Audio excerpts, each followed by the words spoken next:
অবশেষে ৩৩ বছরের ক্যারিয়ারে সফলতা পেলেন শাহরুখ খান। প্রথমবারের মতো জাতীয় পুরস্কার পেয়েছেন এই অভিনেতা। পেয়েছেন রানী মুখার্জি, করণ জোহর সহ একাধিক তারকারাও।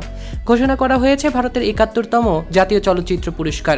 শুক্রবার ১ আগস্ট বিকেল ৪টায় দিল্লির ন্যাশনাল মিডিয়া সেন্টারে এই পুরস্কারের ঘোষণা করা হয়েছে। সেই পুরস্কারের ঘোষণাতেই এসেছে সমস্ত তারকাদের নাম। এবার সেরা অভিনেতার পুরস্কার যৌথভাবে পেয়েছেন বলিউডের কিং শাহরুখ খান এবং বিক্রান্ত ম্যাসি। আর সেরা অভিনেত্রীর পুরস্কার পেয়েছেন রানী মুখার্জি। শাহরুখ খান অভিনয় গুণে মুঠো মুঠো ভালোবাসা কুড়ালেও প্রথমবারের মতো জাতীয় পুরস্কার পেয়েছেন এই অভিনেতা।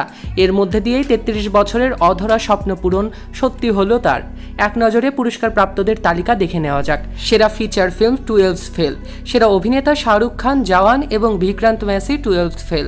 সেরা অভিনেত্রীর পুরস্কার পেয়েছেন Rani Mukherjee Mrs Chatterjee versus Norway সিনেমার জন্য। সেরা পার্শ্ব অভিনেতা হয়েছেন বিজয় রাঘবন পুকালম সিনেমার জন্য এবং যৌথভাবে আরেকজন হয়েছে মুথুপেত্তাই পার্কিং সিনেমার জন্য। সেরা পার্শ্ব অভিনেত্রীর পুরস্কার জিতে নিয়েছেন উর্বশী রাউটেলা উল্লজুক্কু সিনেমার জন্য এবং জানকী নামের আরেক অভিনেত্রী। সেরা পরিচালক হয়েছেন সুদীপ্ত সেন দ্য কেরালা স্টোরি সিনেমার জন্য এবং সেরা বিনোদনমূলক সিনেমা হয়েছে রকি और রানী কা প্রেম কাহানি। সেরা হিন্দি সিনেমা কাঁঠাল। সেরা বাংলা সিনেমা ডিপ ফ্রিজ। সেরা সঙ্গীত পরিচালক প্রাণিল দেসাই হয়েছেন এবং সেরা প্লেব্যাক গায়ক হয়েছেন রোহিত। সেরা প্লেব্যাক গায়িকা হয়েছেন শিল্পা রাও চালিয়া জওয়ান ছবির জন্য। সৈকত আহমেদ নূর, সেলিব্রিটি লাইফলাইন।